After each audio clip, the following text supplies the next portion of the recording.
Hello, everyone. Hello, hello, hello. I want to welcome you to the live stream. It's been a while.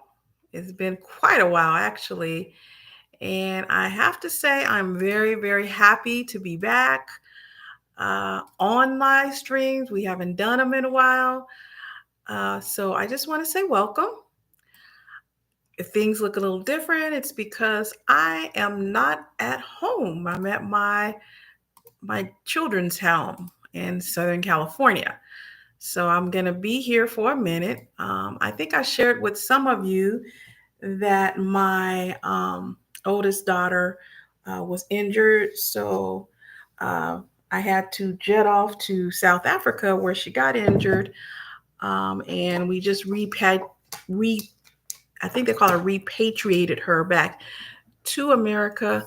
She and I just literally got in this week, and I am a little tired. So, looking at the bed, oh, I guess I could have made the bed up, but I'm not going to worry about it today. Let me make sure. If you can hear me okay, please put a one in the chat. I'm going to turn this up a little bit so that you can hear me a little better. Hopefully, this is better. All right. So I'm going to go ahead and get started. Again, I'm so happy that you are here today. I wanted to resume our first Friday Night Lives because I really like them. That's number one. I'm trying to fix this light because I don't have any of my light here with me in Southern California.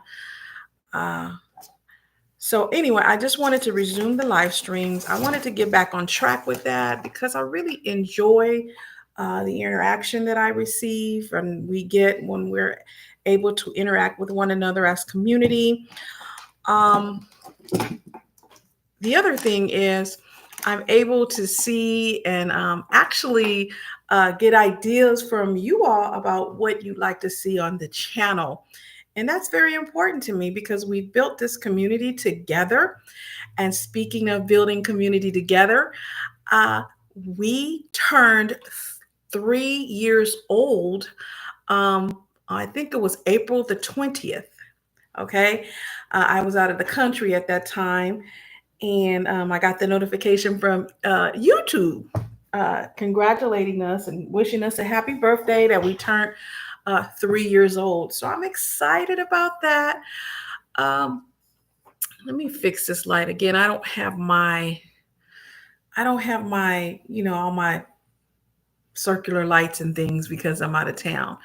But just briefly, before I get into the topics for tonight, I just wanted to thank each and every one of you for watching the channel, for sharing. I just appreciate you so much. And I just want to say happy birthday to us. Happy birthday to us. Happy birthday. So happy birthday, the Colette Elizabeth community. So let's go ahead and start getting into the topics while we're waiting for people to come in. Let's go ahead and talk about some of the channel milestones. I mentioned that we turned 3 years old on April the 20th. And again, that's exciting. And since then, we have grown our international community by over 2,800. Okay. We have had almost 94,000 views on this channel. So I'm really proud of that. And again, I want to thank you so very much for viewing, for commenting, and for sharing. I really, really appreciate you. And these 3 years have been a pleasure. As many of you who've been with me from the beginning know, I created this channel as a safe space with you in mind. I just wanted a place, a third place where we could just talk about whatever we want to talk about. Like tonight, we're going to talk about some stuff. And I know it's early. It's 3 p.m. Pacific Standard. It's 5 p.m. Central Standard. And I believe it's 8 p.m. or 6 p.m. Eastern Standard Time. I'm doing it a little early this month because one, honey, I am still jet logged.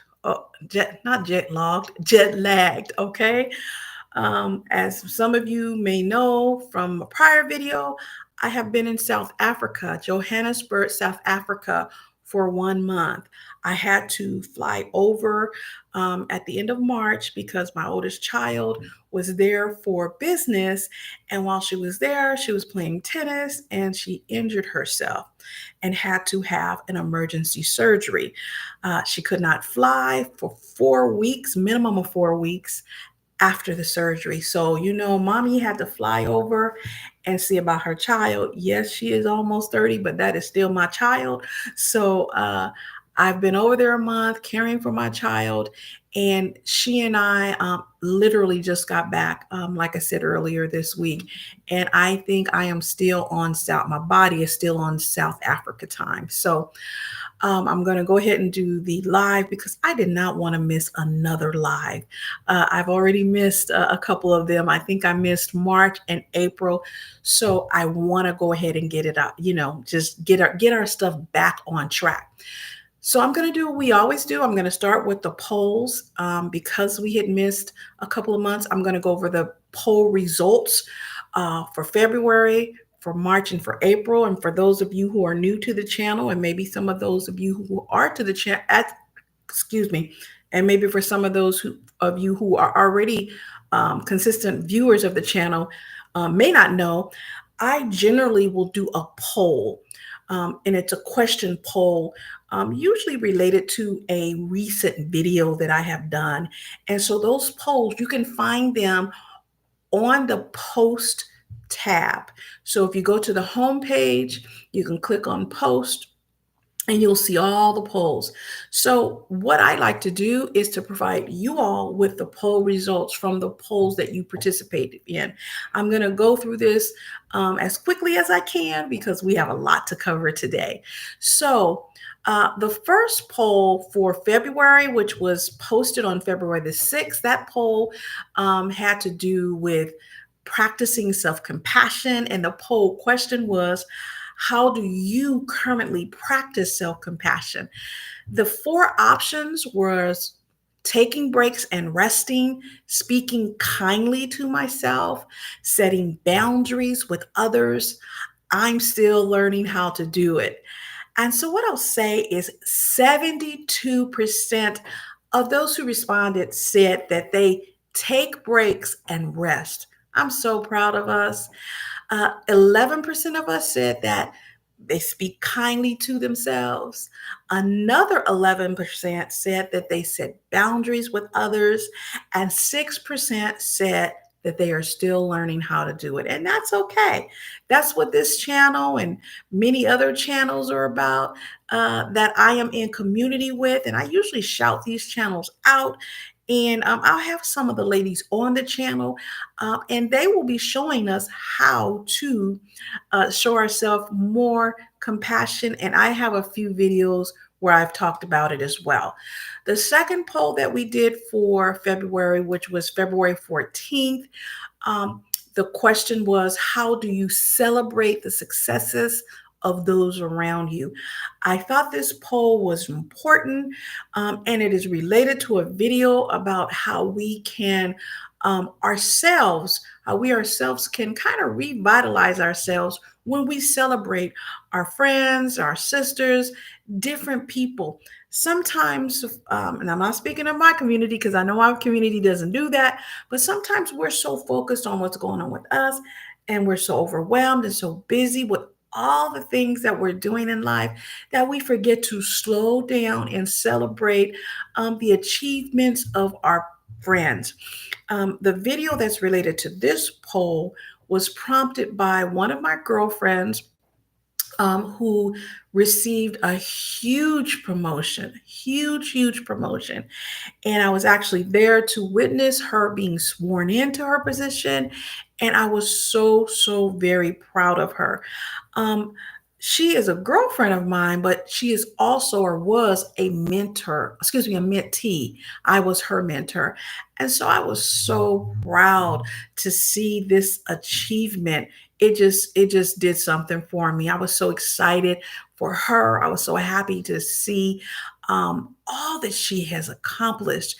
And it actually rejuvenated me. So here's the poll question: how do you celebrate the successes of those around you? I'm repeating that. And the four options were: one, I make sure to acknowledge their achievements publicly. Two, I send a personal message or note of encouragement. The third option was I celebrate their success quietly, but with genuine joy. And then the last one is I support them by mentoring and offering guidance. So 27% of those who responded said that they celebrate the successes of others around them when they acknowledge their achievements publicly. 55% said that they send personal messages or notes of encouragement. And then 18% said that they celebrate the successes uh, quietly, but with a genuine joy. And 0% said I support them by mentoring and or offering guidance. Now, I just mentioned to you that this person was somebody I mentored. So you can kind of guess which one I probably lean to. And I actually, if I'm honest, I actually do the top three of these. I usually will make sure that I acknowledge their achievements publicly when it's appropriate to do so. I also love to send personal messages or notes of encouragement because we all can use encouragement sometime, right?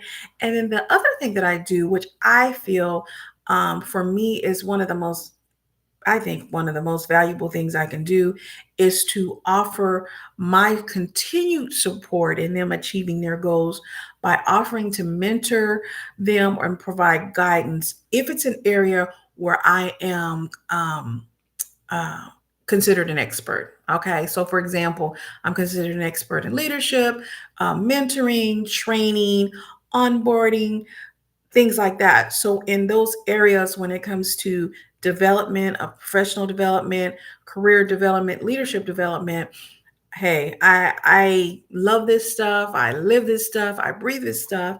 And so I will tend to offer support in addition to the other things. Okay.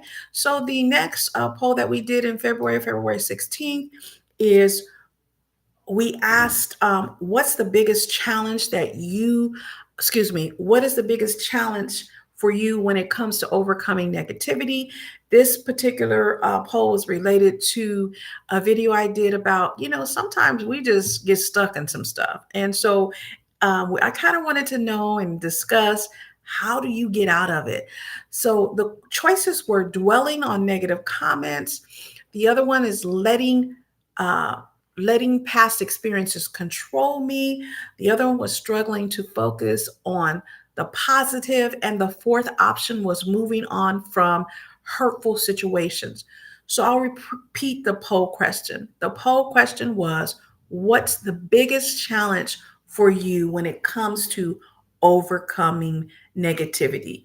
So 36% of those who responded stated dwelling on negative comments is their biggest challenge. 27% said letting past experiences control them. That was 27%. 9% answered struggling to focus on the positives.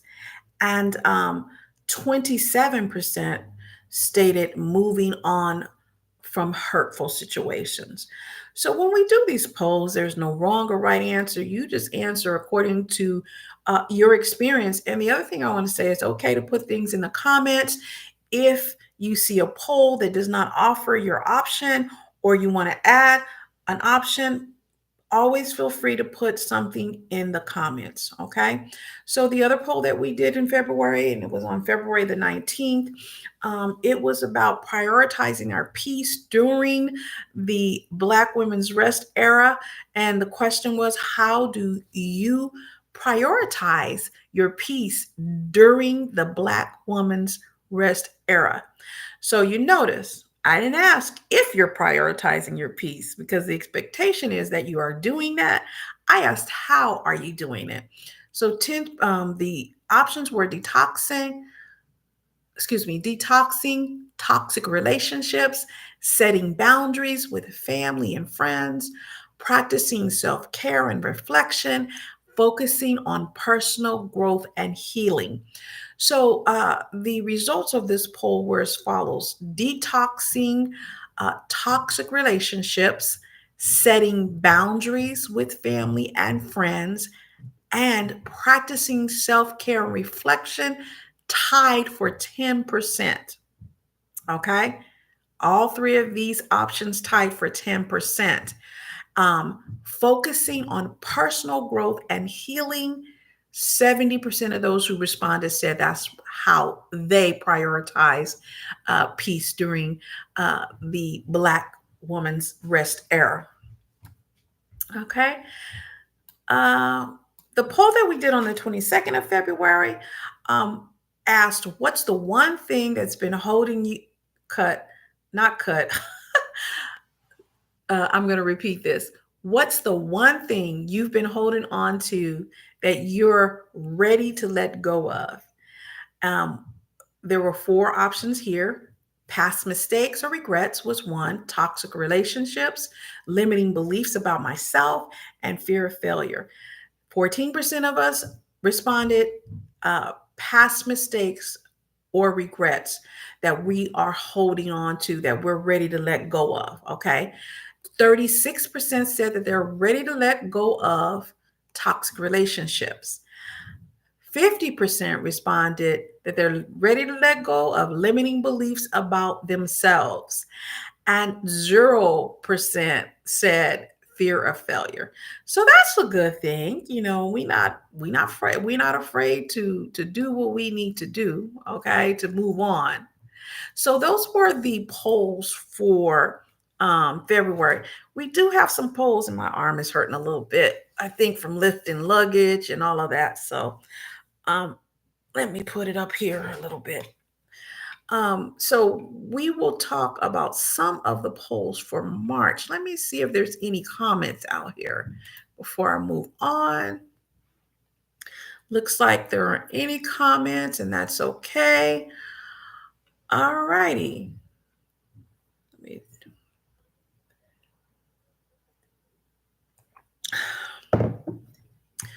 Okay, so let me see. Let's go over the March polls. So I posted a poll March 1st, and this poll was a picture poll. I had fun creating this poll. And this poll was more like it was a poll, but it was a quiz poll. So what it said is, where is the largest population of Black people outside of Africa?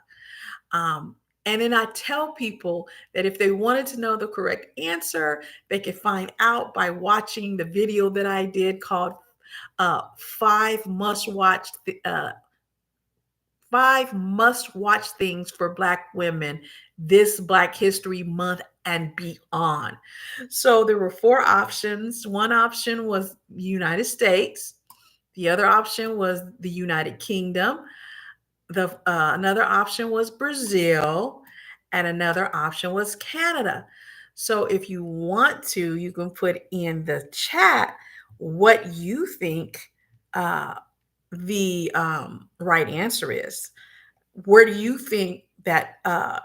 What country do you think have the highest number of Blacks outside of the continent of Africa? And I'll give you a few minutes to think about it. Again, the options were the United States, the United Kingdom, Brazil, and Canada. Go ahead and put your comments in the chat box, and I'm going to go ahead and give you the answer. Even though in the poll I said, hey, you got to look at this video. So you don't have to look at the video. You can go ahead and just put that answer in there. Okay. So if you, let me tell you what the poll results were. 3% of the people said most Black people outside of out of Africa live in the United States. 6% said the United Kingdom. 6% said Canada. But the correct answer, and 84% of you said it, is Brazil. Yes, Brazil has the highest population of Black people outside of the continent of Africa. All right. And I can't even remember what prompted this poll question now. We were talking about something and it just came up. So I just wanted to throw that out there. The next poll question that we asked in March, it was March 5th, is we asked, what do you think about the role of DEI in securing jobs for Black women?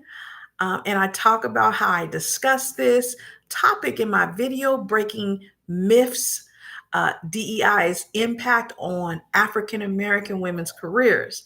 So the four options to the question, which was, what do you think about the role of DEI in securing jobs for Black women?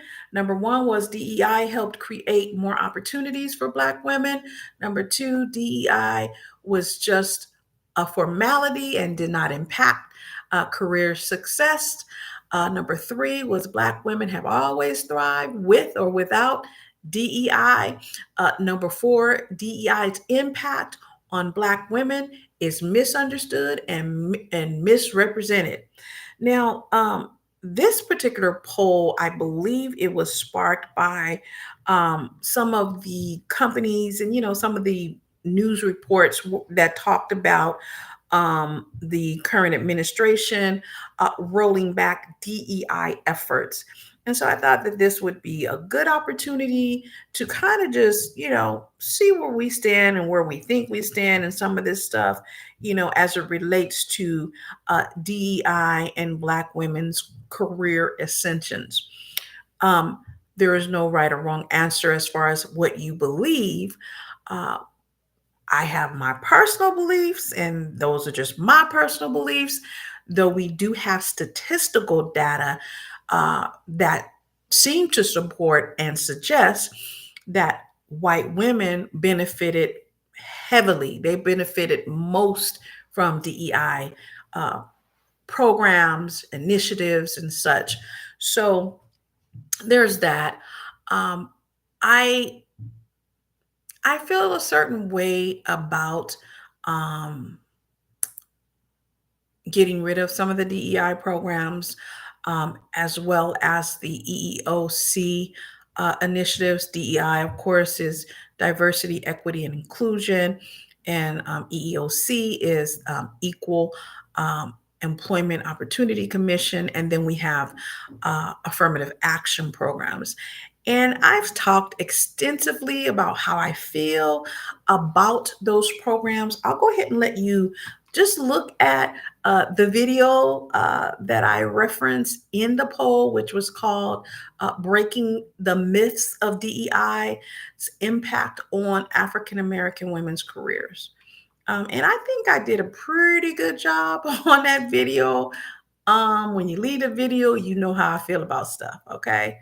Let me look and see if I have any people in the chat that have any questions. Did I start the chat? Let's see. I think the chat is on. Okay, yeah, it is. All right. Let's see. Let's read the next poll. And usually, for those of you who are new, I go through the polls. They usually don't last this long. It's just that I've been gone for a while from the lives. So because of that, the polls are going to take a little bit longer, but I should be done with them in a minute, and then we can get into what we need to talk about. Okay. Let's see.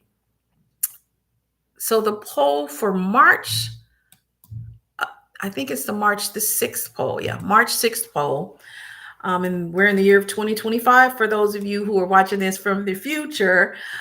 In this poll, I say I am planning content for the next month or so which topic would you like to see first? And the options were make your job, make your job work for you, purpose and vision planning, navigating toxic workplaces. And then the fourth one was one that I said, hey, you can just type in what you want to see. And so, what I will say is, I didn't have anybody who really typed in something separate than what I listed here. That was 0%. 19% of you indicated that you wanted content regarding purpose and vision planning. 38% of you said that you wanted content that had to do with navigating, sorry about that, toxic workplaces.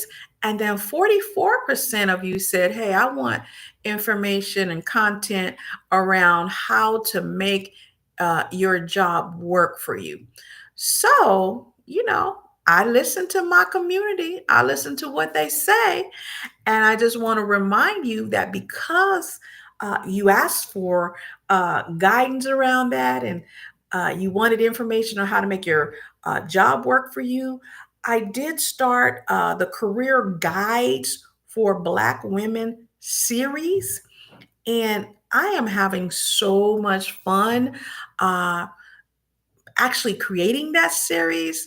The playlist is officially live and available on the channel right now. And let me tell you, the series was designed with you in mind to help you not just make a career, but to actually thrive.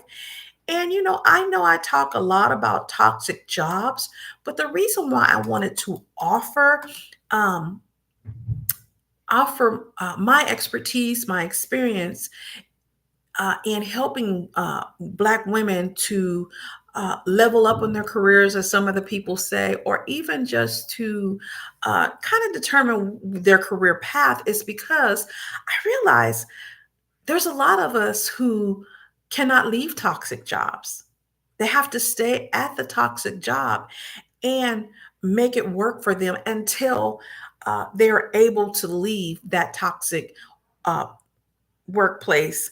And so I thought, why don't we help those folks who are still in those situations? Now, it's difficult because it's really, really difficult to heal, like my dear friend Dr. Kamani Norrington Sands says on her channel, Lifting as We Climb Wellness Services. One of the things that she says, and by the way, she is a licensed clinical psychologist, she says it's hard to heal where you were harmed. It's hard to heal where you were harmed.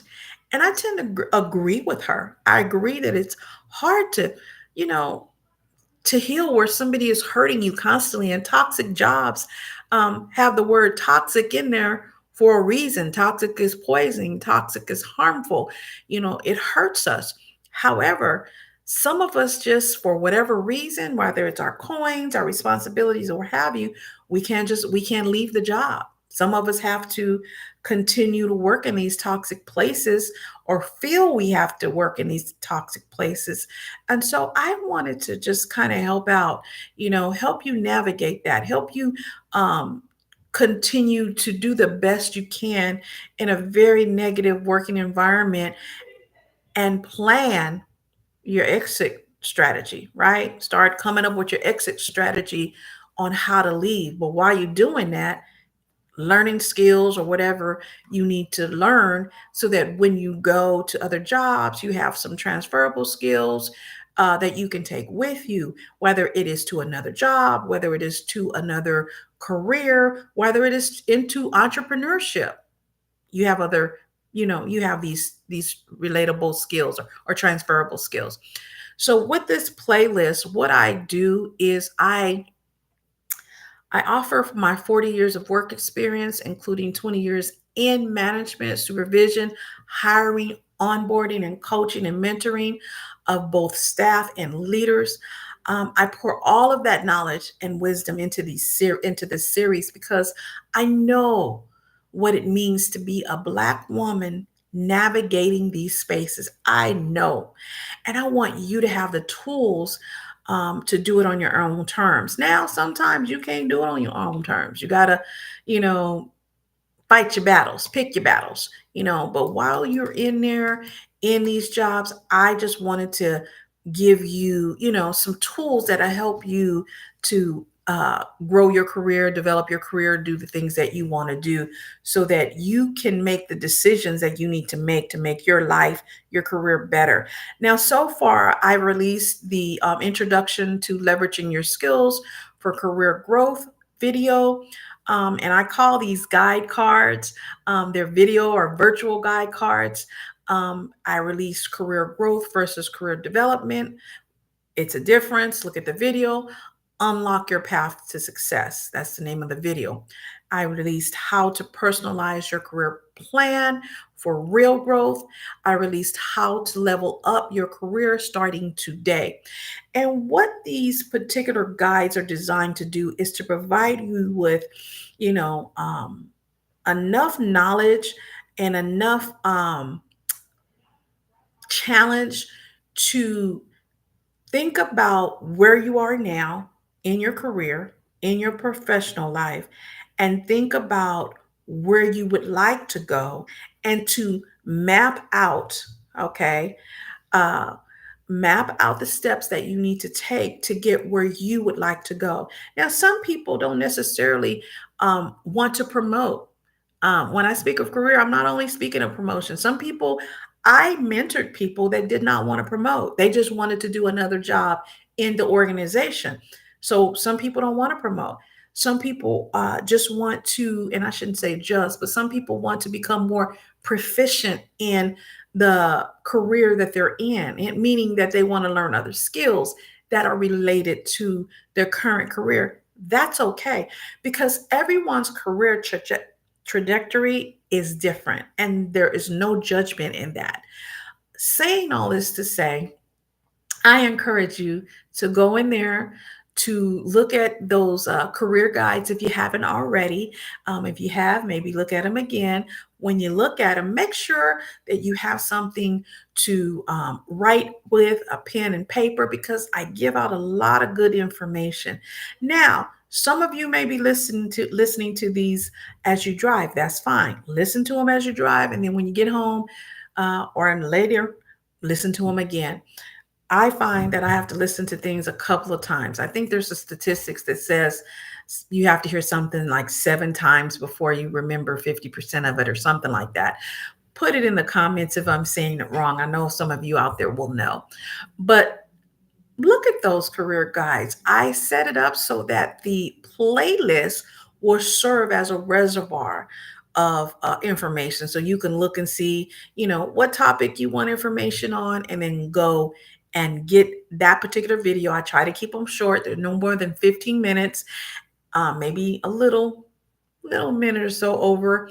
But I try to keep them short so you can just get the information and you can go. All right.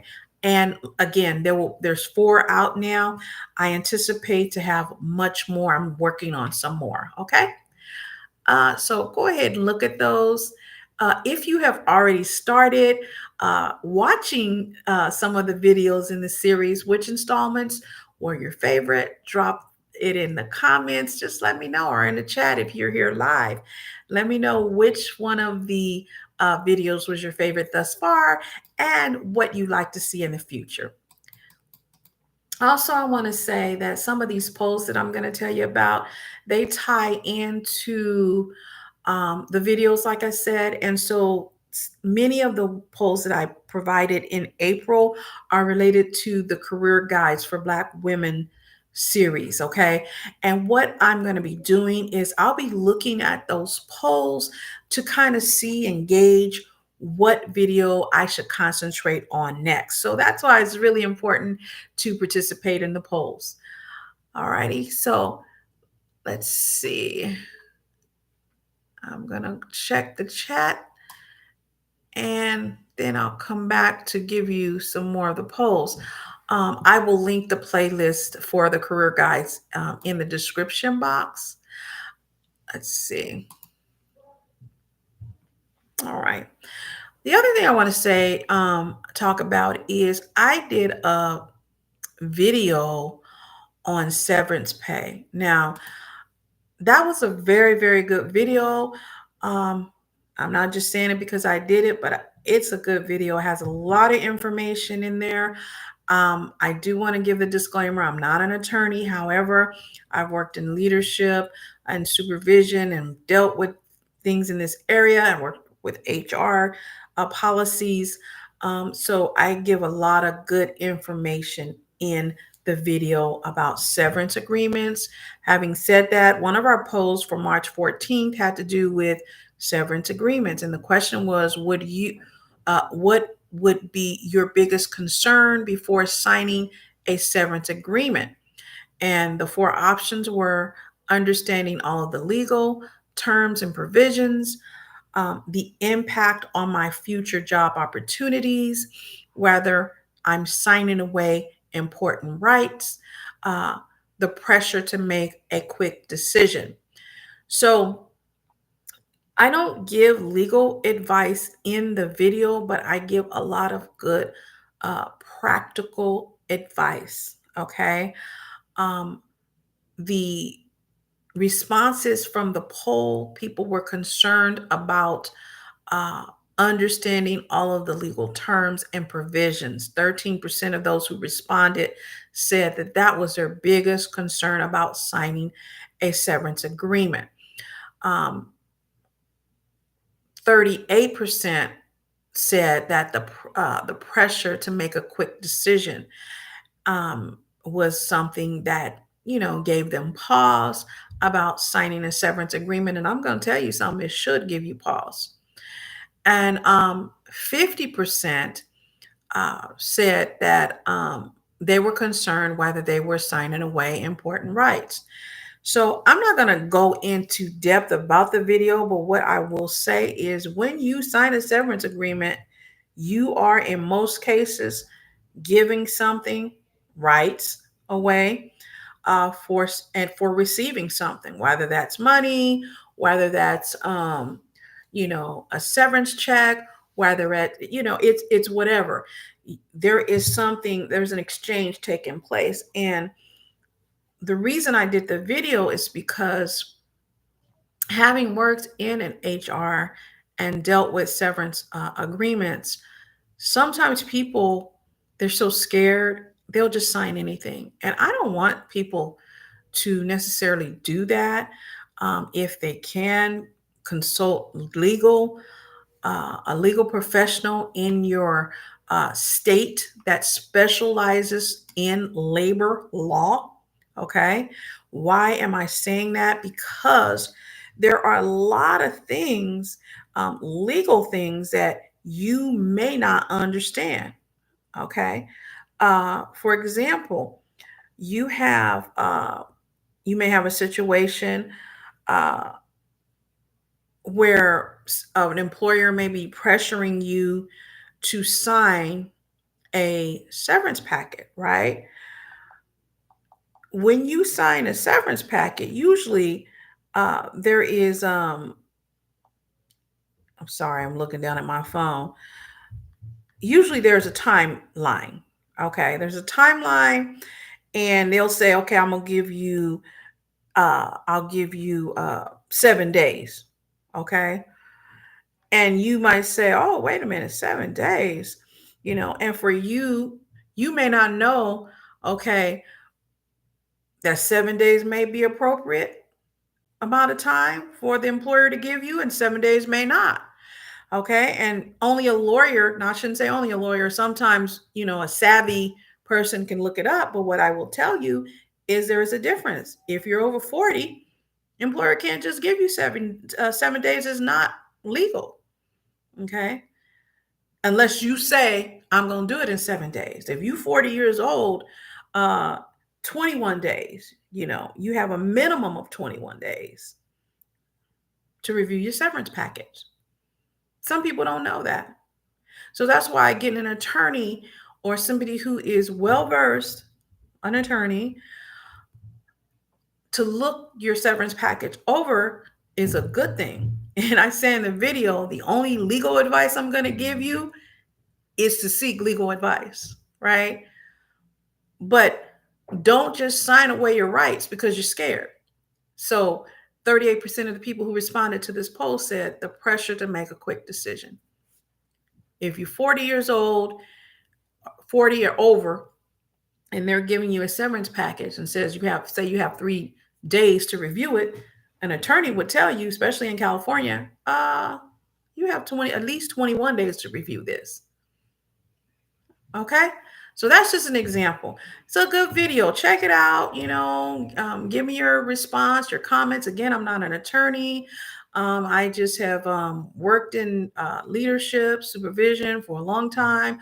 I've represented my employer at labor hearings, at employment hearings, termination hearings, and that type of thing. Okay, so I just wanted to share that with you. Also in March, we did another poll, and this poll talked about what career advice do you find most helpful for navigating a toxic work environment or advancing your career. So again, as I mentioned, many of the polls that we did in March and April, they're tied to careers, and based on how you answer those polls will determine some of the videos that I will make as it relates to the career guides and other playlists. So in this case, I'll read the question again. What career advice do you find most helpful for navigating a toxic work environment or advancing your career? So which one did they find most helpful? The 4 options were leveraging existing skills for growth, strategies for handling toxic workplaces, transitioning to entrepreneurship, tips for presenting your strengths in interviews and resumes. So 6% said who responded said tips for presenting their strengths and interviews and resumes would be most helpful. 13% said strategies for handling toxic workplaces. 25% said leveraging existing skills for growth. And 56% said transitioning to entrepreneurship.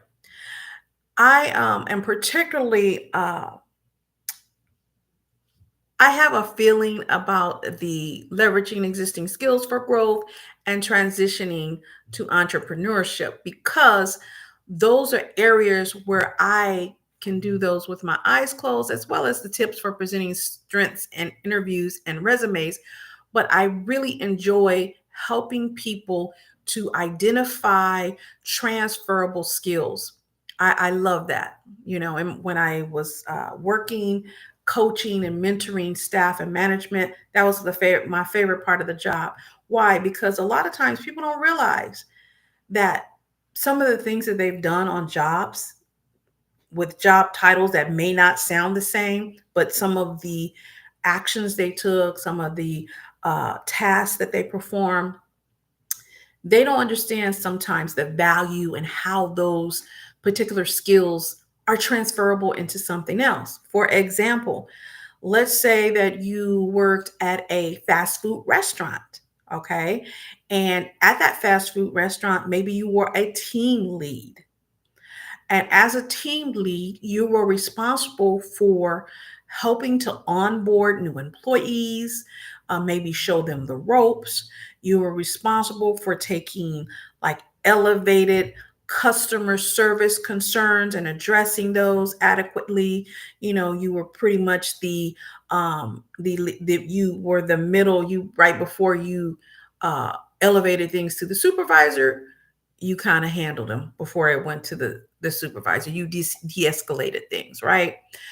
And so now you're applying for maybe, let's say, an administrative job, administrative assistant position, where you are expected to provide customer service to maybe people by answering the telephone. And sometimes these people are not happy. Sometimes these people have some concerns. Sometimes these people have some complaints. So you may say, well, how can I go from working in a fast food restaurant as a team lead to administrative assistant. What are the transferable skills? Well, one of the transferable skills is as the team lead, you did some onboarding. So that means that you're able to convey policies, procedures to others. Why? Because you helped to onboard new staff. That was a part of your job at the fast food restaurant.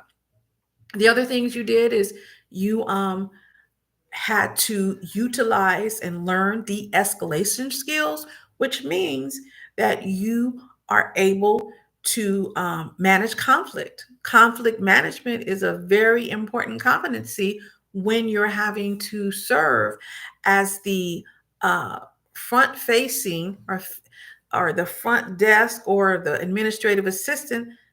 Conflict management is important because people may call and be upset. So I love helping people to see transferable skills. I love to help them identify their transferable skills. I love to help them see where these transferable skills can take them. Um, I just love that part of it. And transferable skills are not, they don't stop with going from one job to another.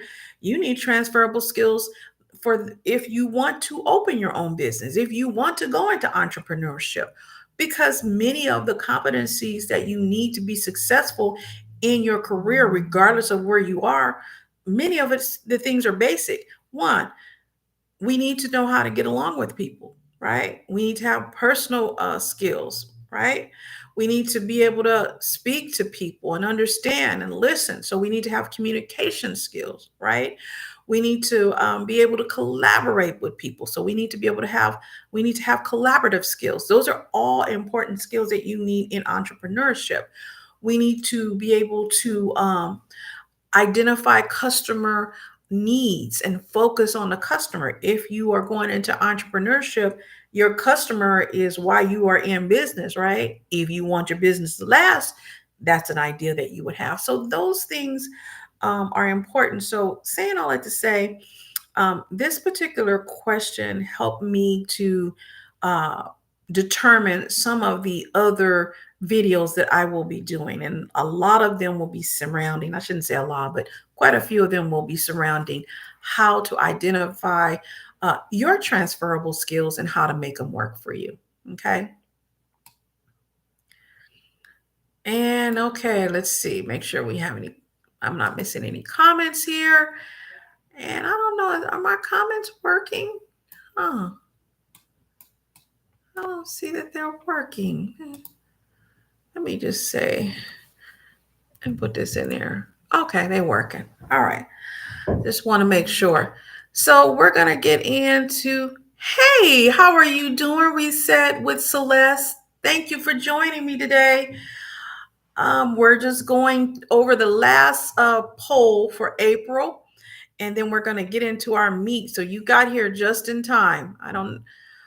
So for April, we had a couple of polls, and the first poll we did was April the 5th. This poll asked, which of these career steps do you feel would help you most in achieving your next level of success? Okay. And I tell you that I briefly went over these steps in a video that was called Understand Career Growth versus Career Development to Move Forward. That video is still up and available, so I encourage you to take a look at it. But I'll give you the poll results. There were 4 options. The first one was gaining new skills through certifications or courses. The second one was finding a mentor to guide my career growth. The third one was improving my communication and leadership skills. And the fourth one was focusing on long-term career vision and setting career goals. So again, the question was, which of these career steps do you feel will help you most in achieving your next level of success? 0% of the people said gaining new skills through certifications or courses. You know, I think people are just tired of it. They tired of going to school, okay? People tired of going to school. They tired of, they're just tired of it. And I get it. Okay. I'm a lifelong learner and I love to learn stuff, but I get it. Okay. 14% of the people said focusing on long term career vision and setting clear goals, okay, was the step that they felt would help them most in achieving their next level in their uh, career. 29% of the people who participated in the poll answered finding a mentor to guide their career path would help them. And I like that answer because, again, I love to help people um, with their transferable skills. And I also love to serve as a mentor to people when it comes to, their career growth, their professional development, and what have you. 57% said improving my communication and leadership skills. Now, you guys know I love that answer because I love, love, love teaching about leadership. I have my master's in leadership, leadership development, leadership or in organizational studies, and I also am a doctoral candidate for a PhD in leadership as we speak. Okay, so you will see some leadership development skills related topics coming up after we're done with the career guides. The next poll is us about the career. And I mentioned earlier that these polls in April, most of them are related to the career guides playlist. And these particular polls will serve as a guide for me on what videos to create related to our career guides for Black women series. So the question here that we posted on April the 13th was, let's talk about career growth. What part of creating a career development plan feels most important to you right now? I did a video that was called Career Growth Plan. That's a good video. It's very simple to follow. It provides a lot of good information. So the four responses to this poll was setting clear long-term goals, closing the skill gap, building a strong professional network, staying motivated during tough times. And again, the question was, what part of creating a career development plan feels most important to you right now? And I want to emphasize to you right now because to you right now may not have been the same as yesterday. It may not be the same tomorrow. So, one of the things I like about the way the career guides are set up is because I have things broken down into small segments, you're able to go to the playlist and look at what you feel you need to brush up on or learn for that specific area of your career, of your professional life, right then and there. And I plan to keep those in that playlist and open for as long as I can. All right. So the people responded as follows: 0%, there was a two-way tie of 0% um, selected setting clear long term goals and building a strong professional network. Zero people voted for this as seeing that as important right now. Now, I can say and speculate, who would answer questions like that. I'm not saying it's right or wrong. Sometimes people, for example, setting clear long term goals could be people who are getting ready to retire, people who get ready to go to another job. You know what I mean? People who have checked out of their current job. It can mean a lot of things, right? People who voted zero on strong building a strong professional network. It could be, somebody who may be young, they're just entering the job market, maybe they don't understand the importance of building a strong professional network. People who feel that, they've been burned, it could be a number of reasons, right? So 33% of the people felt that staying motivated during tough times was the most important thing for their career development right now. And that's interesting because, you know, sometimes all you need is to find a way to stay motivated. Sometimes you're not interested in trying to figure out how to move from here to there. Sometimes you just want to, hey, I just need some motivation to keep my head above water, right? And that's okay. I've been there. Many of us have been there, and there's no judgment here. 67% said closing the skill gaps, right? Closing the skills gap. 67% that was important for their career development plan right now. And when we talk about a skills gap, which I talk about in the video, we talk about the things that we need to um, learn or improve or enhance uh, in order to move from here to here, right? So here's the skills that you have now, and here's the position that you want to get into, and here is the skills gap in here. So when we talk about closing the skills gap, we talk about acquiring additional knowledge or experience or practice so that we can check off different parts of the skill gap, right? So say that you are looking to get into a position that is going to require you to have outstanding, impeccable communication skills at an executive level. And maybe at this point, you really have never really had to um, rely heavily on communication skills, even though I would find that rare. But let's just say, for this example, that that's what's happening. And so you may think, well, what can I do? I'm currently staff, I'm not in management, I'm not in leadership. So what can I do to start? For example, improving my public speaking skills so that I can eventually start working on my executive communication skills. One of the things you could do is you could volunteer perhaps to present topics maybe during an all staff meeting, okay? Or ask your manager or your supervisor or your boss or whoever if you could maybe lead a workshop in an area that you're proficient at, so that you're not learning what it is you're teaching, but you are learning and becoming more comfortable presenting and talking in public. Okay. So then you could put that as boom, I have this marked off. Okay, I'm getting closer. I'm closing that skills gap. I hope that makes sense. Check out the video. It's a very, very good video.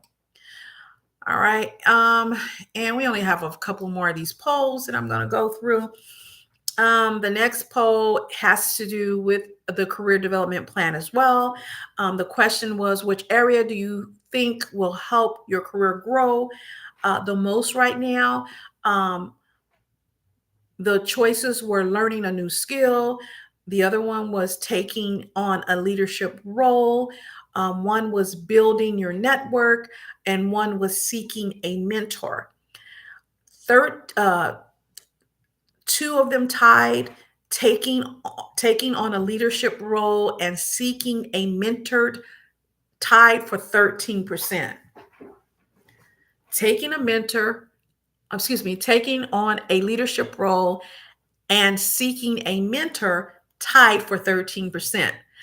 Then we had a two-way tie between learning a new skill and building your network for 38% each. So we had two-way ties. Now, what I find funny about the results of this particular poll is, if you recall, in an earlier poll, some people said, I don't want to take a new class. And then there was a 0% who said that they weren't interested in building a network, right? So people are at different places in their careers, and that's okay. And the reason why I do these polls is because I want to get a pulse of where the community is and what they want help on. I'm going to check out the chat. and see if we have any questions there before I go to the last two polls. Okay. This is, oh my God, I was going to make that video. None of my friends are filling their jobs or the job market right now. I know a lot of people are feeling, a lot of people, Celeste, are feeling some kind of way. It's kind of a, what I'll say is, I'm glad I'm not in the job market right now. Okay. Because I get it. It's a lot of stuff going on, it's a lot of confusion going on, and people are feeling, they're feeling some kind of way, right? They're feeling, I think people are feeling stressed, they're feeling overwhelmed, and they just don't feel it. You know, like you said, your friends aren't feeling their jobs, they're not feeling it. And I think a lot of people aren't feeling a lot of things in life in general. And jobs is just one of them. Boy, I hope this light is okay because I am in my oldest daughter's room. I was going to film this in another room. I was going to film it outside, but anyway. But yeah, so Celeste, that's what's happening. You know, I think I notice it too. I hear people all the time saying, I'm not feeling my job. Some people saying, I'm not feeling my job. I'm not feeling anything. Okay. Let me get through these polls. The last couple of polls is two. The next poll that we published on April 22nd was, what is the biggest game changer for your career growth right now? So the choices were finding purpose in your current role, finding purpose in your current role. The other one was building the right circle or community. The third choice was taking the initiative beyond your job description. And the last one was investing in learning and development. So 0% of those who responded felt that taking the initiative beyond their job description was the biggest game changer in their career growth right now. And I get it. That's probably because, like Celeste said, people just not feeling it. Okay. Sorry, you guys, I'm gonna have to pull this up. It's my bra. They're not feeling it. Okay. And then we have 25% of those who responded said building the right circle or community um, was the biggest game changer for their career growth right now. And actually, this was a two-way, 25% was a two-way tie with investing in learning and development.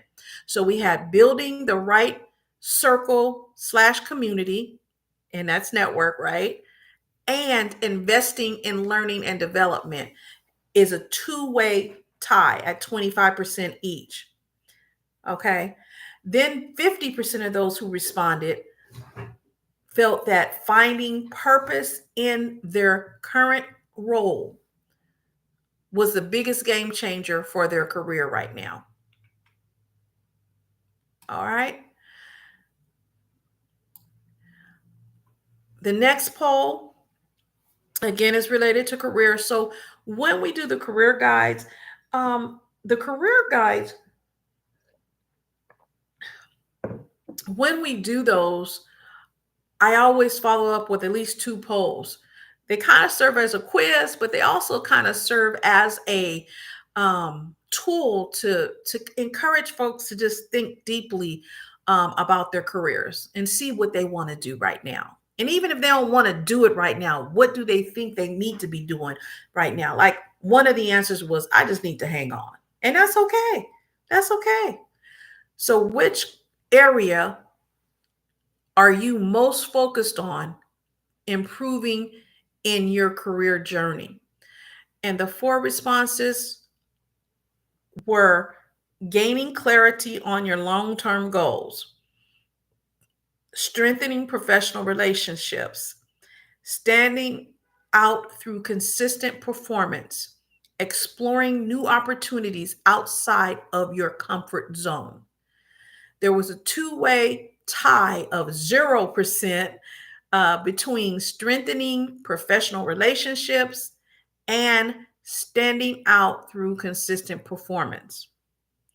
And again, that could be because people are tired. 43% of the people said gaining clarity on your long-term goals. 43% answered that was what they would be, that is what they're most focused on in improving their careers. 57% said exploring new opportunities outside of their comfort zone is what they're most focused on in their career journey. All right. So those were most of the polls for April. Now,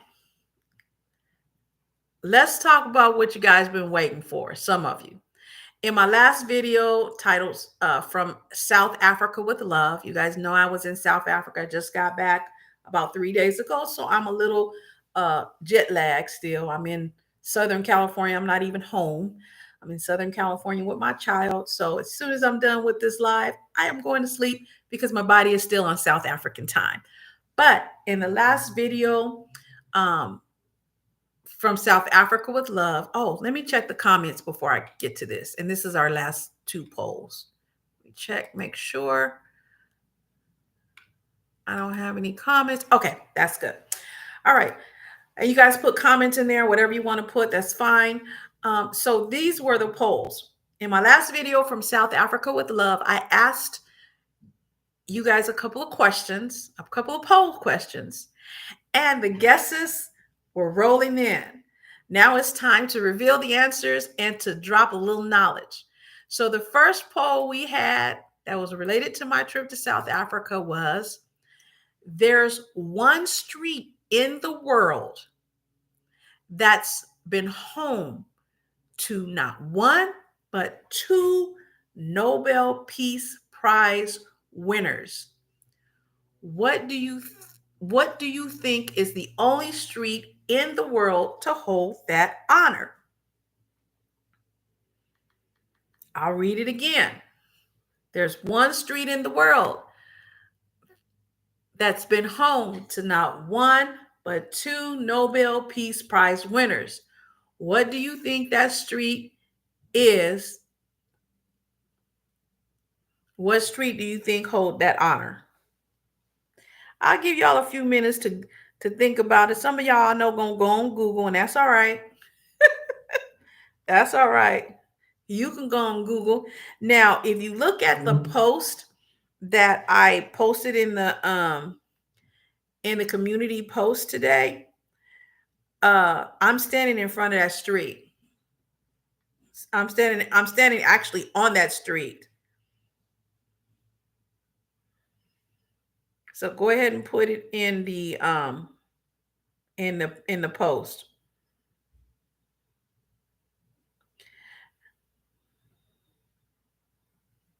All right. So I'm going to try to say the name of the street. Oh, let me see if anybody guessed it real quick. All right. So the name of the street, did anybody want to put their guess in here?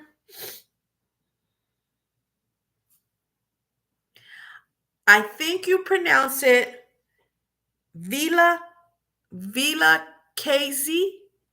Vila Casey Street in Soweto, South Africa is the only street in the world where two Nobel Peace Prize winners lived. All right. Now, the second poll question that was related to that was,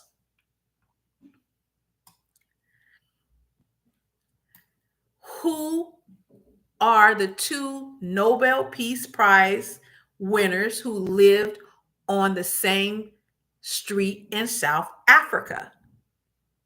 And I'm going to give you the choices. Steve Biko and Nelson Mandela.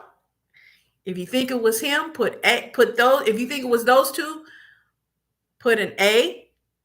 So the A is Stephen Biko and Nelson Mandela. B is Nelson Mandela and Desmond Tutu. And that really should be Bishop Desmond Tutu.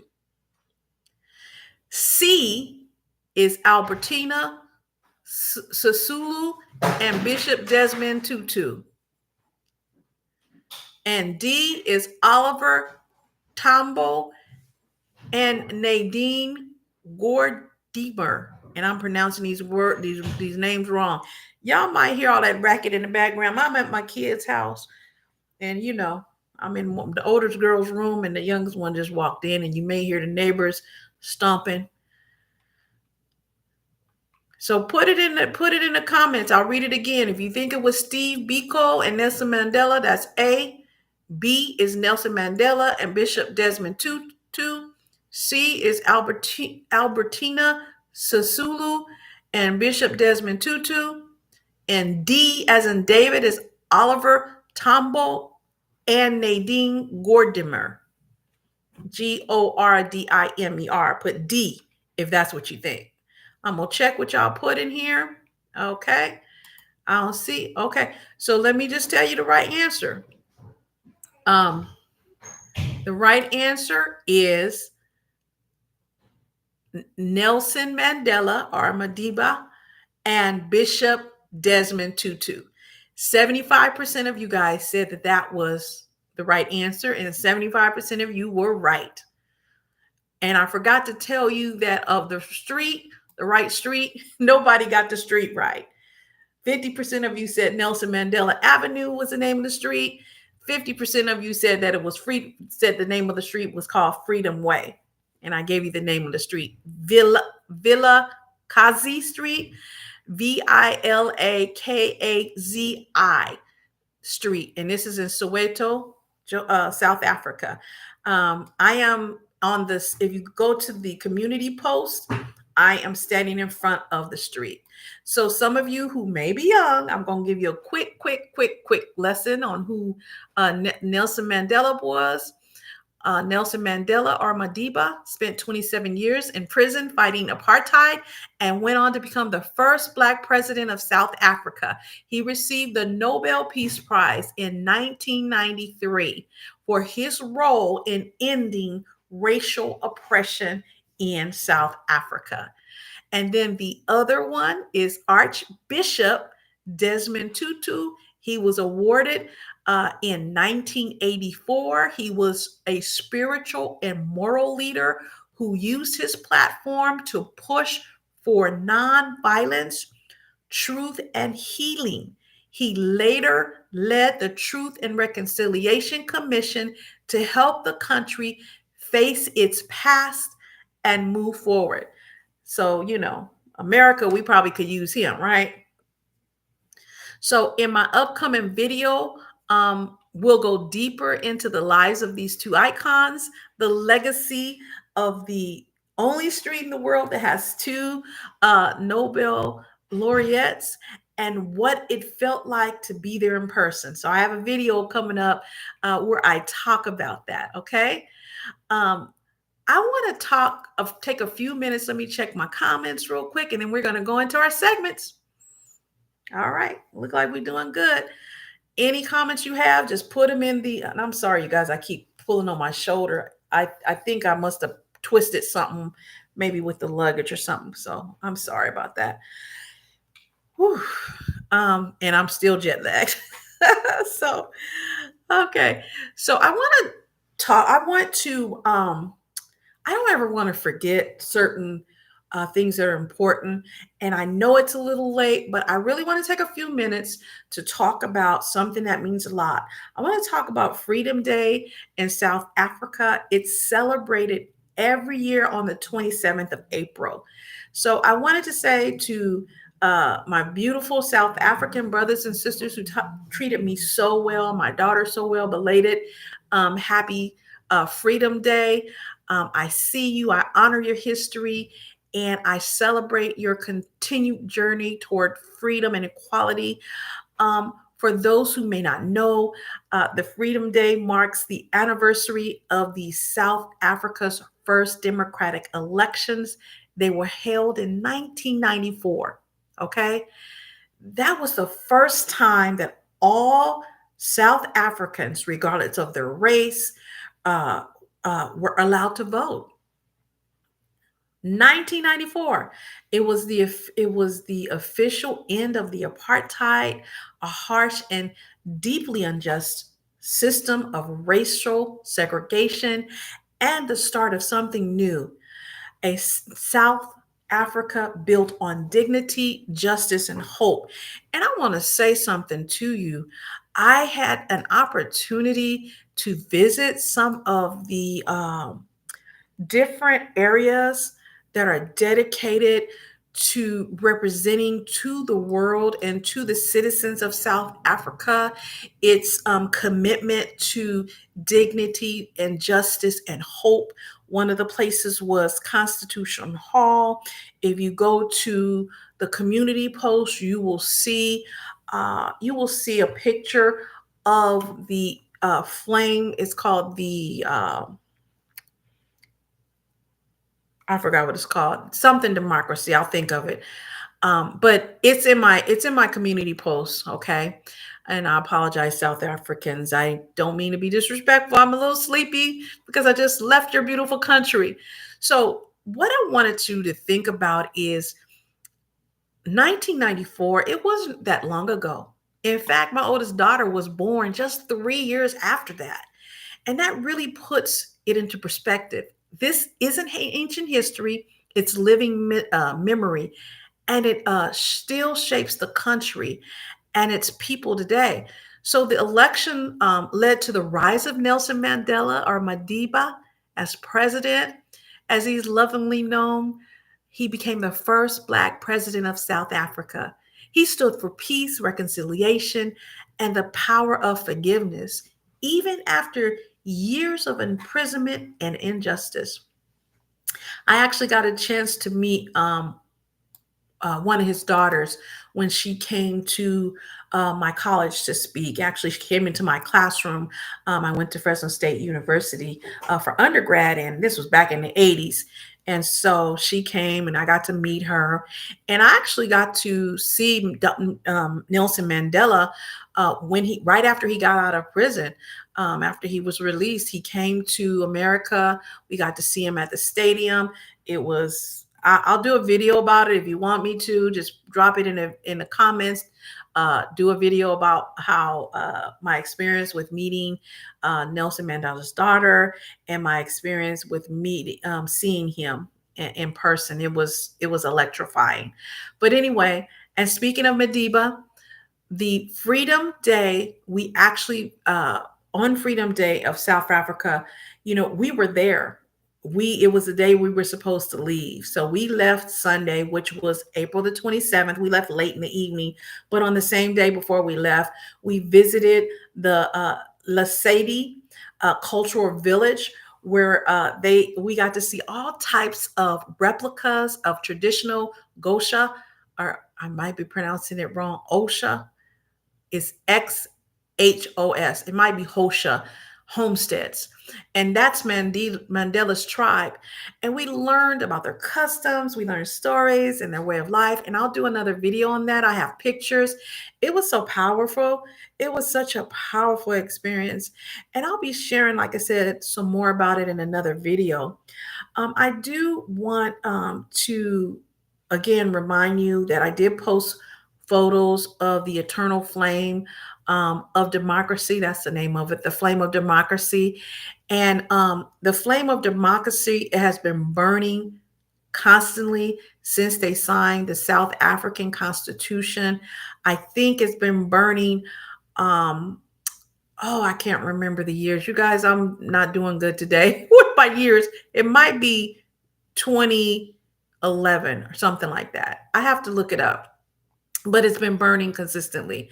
And the picture, if you go to my community post, you'll see the picture of the flame of democracy. And then you'll see some bricks at the feet of the flame of democracy.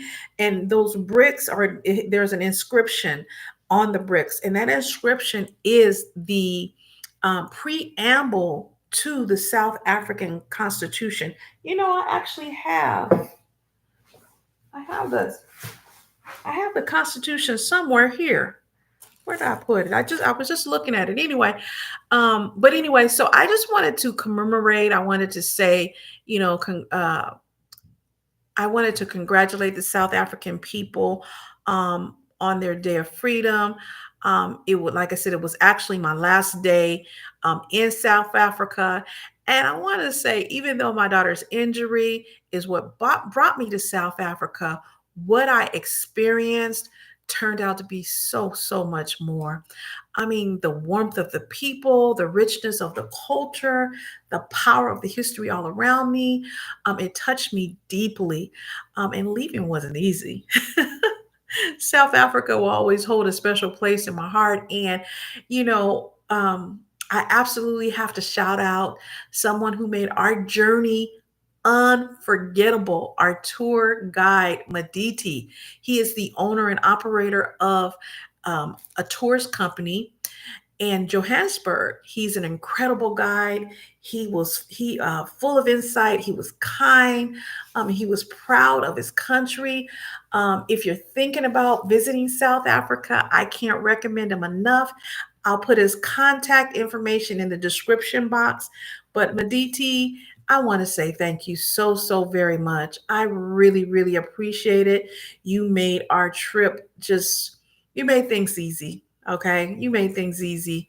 And I want to thank you. I want to thank your wife for her kindness as well. Um, and again, I will talk a little bit about this in other videos. A little later on in the video, I will share, excuse me, a little later on in the live, I will share a little bit more about what it was like coming back to the US after such a moving and emotional experience. Stick around, there's more I want to reflect on and share it with you. Let me check my comments um, and see if there's any questions. All right. Let's see. So we're doing good. So I want to give you a quick updated, and I'm very excited to share with you. You know that I am an ambassador. I call myself an ambassador of lifelong learning. And a few months ago, I took on something new, learning on how to create YouTube shorts using my editing software. And now I've officially started posting them right here on the channel. These shorts are snippets of the longer videos. They're quick bites of commentary, moments, and messages that you might have missed or want to revisit. You have seen You might have seen some of them. If you have, let me know. Put it in the comments. I'd love to hear which ones caught your eye. If you haven't checked them out, scroll through the channel, take a look at them. You might hear something that is very helpful for you. So you can get to the shorts two ways on the channel.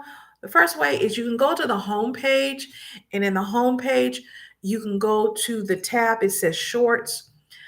This is probably the easiest way. So you can go to home, shorts tab, and click on that. It'll show all the shorts. They're all in one playlist. Another way you can go, some people may decide to do this if you like to take tours, is you can go to the home page, go to the playlist tab, and then select shorts. So both ways will get you to the shorts. I think there's about maybe 20 something shorts. I don't know. There's a large number. Okay. So let me check the comments and see how we doing with that. Okay. All right, we're doing good. This is another thing I don't want to forget. The 1992 LA Uprising. This is a special segment, and it's one that I feel so deeply about, and I believe we should never, ever forget. Last month, on April the 29th, we marked the 33rd anniversary of the 1992 Los Angeles Uprising, often referred to as the Rodney King riots.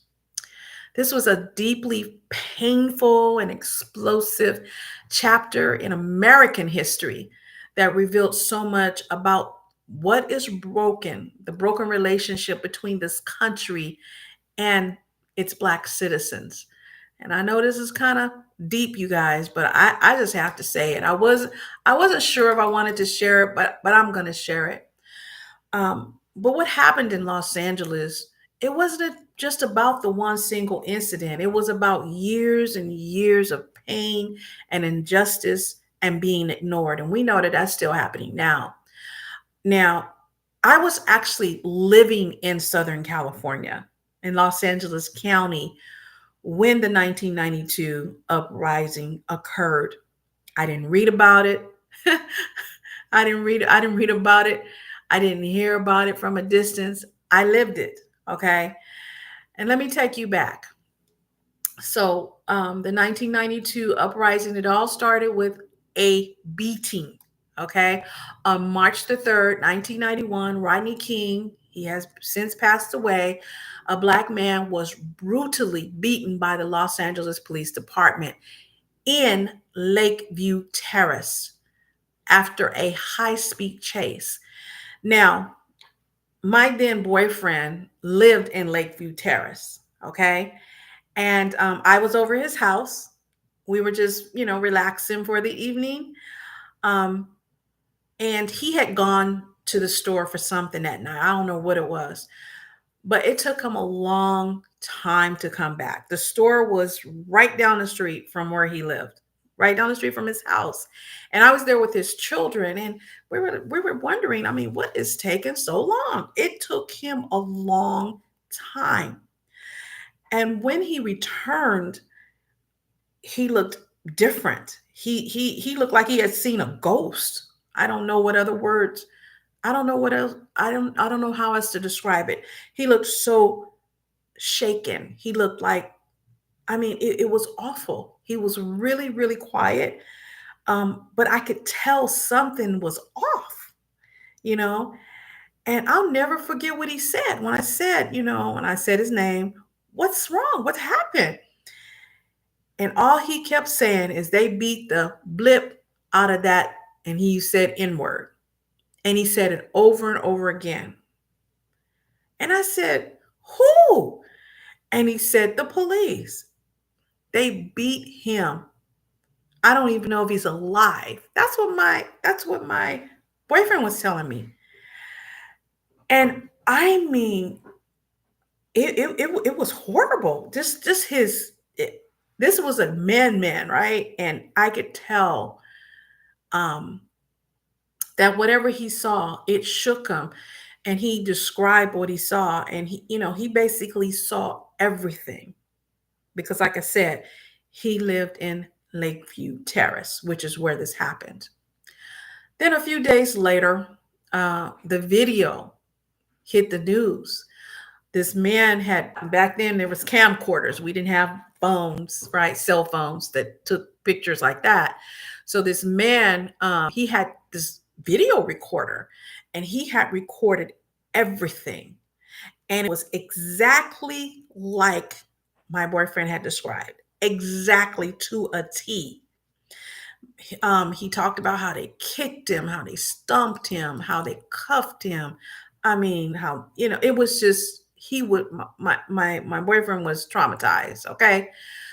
Then on April the 29th, 1992, again, I was living in LA County. A jury in Semi Valley acquitted all four of the officers. And that's when the city just, it just, it just went on fire. Things just went, it just erupted. Okay. There were fires. People were mad. There was pain. And even though the media called it a riot, you notice I use the word uprising. Okay. So I felt some kind of way. I was hot inside because you gotta think about it. This is an event that my then boyfriend witnessed, and I had to deal with what he saw. Okay. I had to, and this is a man who's not gonna go to therapy, he's not gonna do any of this stuff. He's a father, he has kids. So it was a lot. It was heavy. It was heavy. And I want people to understand that this just wasn't about Rodney King. Okay. So I was also living in Los Angeles County when a year earlier, a 15-year-old named Latasha Harlins, a little black girl, was shot in the back, okay, of the by a Korean store owner. Ooh, I hope this video they don't strike this video. They might. And it was all over a bottle of orange juice, okay, that she was trying to pay for. She had the money in her hand. The lady who did it, the shop owner, she didn't receive any prison time. She just received probation. So the reason why I'm telling you this is because the people were upset about that when the Rodney King thing happened. The community had never really healed. None of us had. We were all pretty pissed off, right? That pain, it just did not go away. The Rodney King verdict, it was just a spark that sort of was just thrown on something that was already, brewing inside. So the 1992 Los Angeles Uprising was about police brutality. It was about racial injustice. It was about a city, a people at their breaking point. And I was one of those people. I wasn't out in the streets. But I remember when it happened. Okay. That day, I stayed home from work because I had really, really bad menstrual cramps. Very bad cramps. I used to get very bad menstrual cramps to where I couldn't even walk. And so I had stayed home from work that day. I worked at an insurance company in the Valley. And so I slept all day because of what I was dealing with. And when I woke up that night, um, the TV was on fire. And I didn't know what was going on because I think I had slept through the whole day. I was and I remember because I was craving something sweet. I got up out of my bed. I was living in a studio apartment, and I went to go find me some Hostess Twinkies. And I couldn't find them. And I remember driving down the street, and the streets were empty. And I remember it felt so weird. It was so weird. And one of my girlfriends from work, I think, called me later and told me, hey, that, the job had let everybody off early, because of what was happening.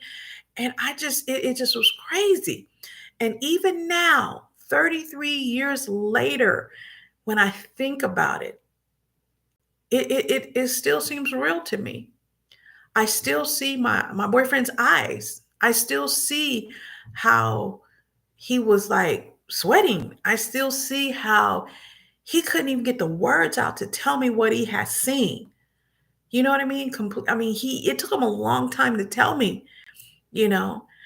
Um, Black people, especially Black women, all of us really, we're just tired. We're tired of watching history repeat itself. We're tired of being asked to be strong while carrying so much. Many of us are choosing to unplug from the constant trauma and chaos because it's still happening. Like that was 33 years ago. My oldest daughter is 27, so I didn't have children at the time. But they're seeing stuff that I saw 33 years ago, right? And it's not that we don't care, okay? It's not that we don't care, but we've been caring too deeply for too long. And you say, where is this going? We're tired, right? And so today, even though it happened last month, 2 days ago, we have to remember what happened so it don't happen again. We have to remember what happened to Rodney King. Was he perfect? I'm not going to get into all his character. We have to remember the little girl, Latasha. We have to remember those things and the countless others who never saw justice. So I just want to remind our community, I'm not talking to anybody else, that April 29th, 1992 is not just a date.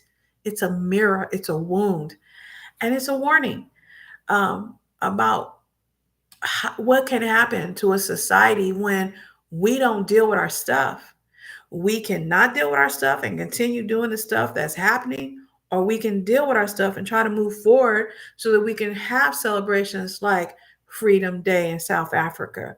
A nation, though not perfect, is trying to work together to move past the things that happened in the past. And the first thing that they did was to acknowledge what happened, to acknowledge the wrong. The second thing that they did is to say, hey, I am sorry that this happened. I am sorry that I wronged you. And then the third thing they did is say, hey, let's reconcile. All of us, we all have to live in this country together. The success of this country is dependent on all of us. That's what South Africa did. That's what they did after apartheid. I'm not sure what America is doing. And I don't want to be on here preaching, and I normally don't do this on these lives, but I said, I'm going to keep it real. I'm going to keep this 100%. I want to keep things authentic because, we feeling some kind of way in this nation. Okay. So let me look at the comments and see what we got going on in the comments. Do we have anything going on in the comments? No, we don't have Harriet in the house. No, we don't have. We got Sister Harriet in the house. So I call, you might have heard me earlier reference Dr. Kamani Norrington Sands when I was talking about why I was doing the career guides for Black women series, because some of us who are in these harmful working environments, we cannot leave for whatever reason. We either really can't leave or we just think we can't leave. But I mentioned how even though I believe what my dear friend, Sister Harriet, Dr. Kamani says, that you can't heal where you were harmed, sometimes we need to do what we can do to navigate these toxic workplaces, to gather our bearings, to make our strategies so that we can move on, right? And we can make our plans to exit those toxic places. By the way, Dr. Norrington Sands and Melissa Price, they're doing a job liberation summit. It's coming up. And I will put the information, Harriet, put the information in the chat. And what they'll be doing is they will be showing you, they have a number of powerful guest speakers to where they will be showing you how to prepare yourself to leave these toxic places. Now, one of the things about Kamani and myself, I call Kamani Harriet. We both identify ourselves as toxic job survivors. One of the things I love about what she does is, as a licensed clinical psychologist, Dr. Kamani will come at it from the mental health, part of it, and she comes at it from a practical point of view because she lived it, right? So I'm saying all this to say, check out her summit. She's going to put the information in the chat box if she can. I don't know if it'll let her do a link.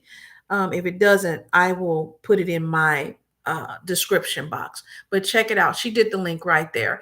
And it says it's the second annual Job Liberation Virtual Summit for Black women. It starts on May 16th. I believe it's 2 days, maybe 3 days.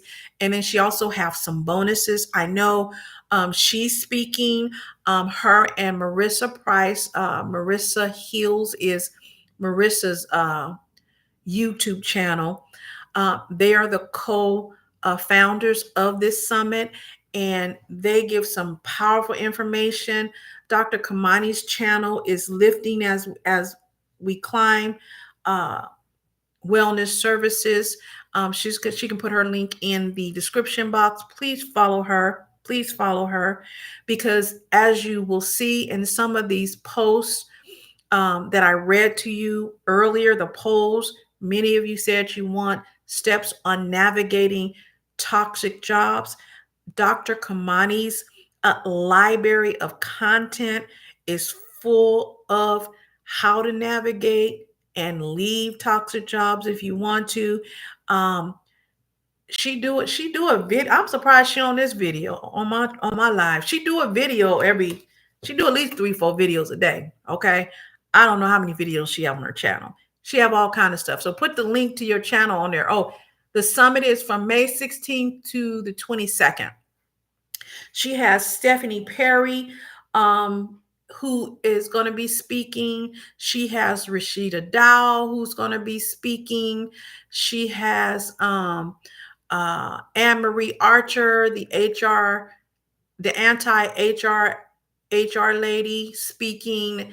Anne-Marie is an attorney that helps individuals to get their coins before they leave. She has, I'm forgetting a bunch of people. You can go to the link. Oh, she has Alicia Renice. Many of you probably follow her channel, will be speaking. So everybody is speaking. She has Positively Prill. She will be speaking. So she has but they have a bunch of people speaking. It's going to be outstanding. I actually went to Dr. Kamani's first exit class.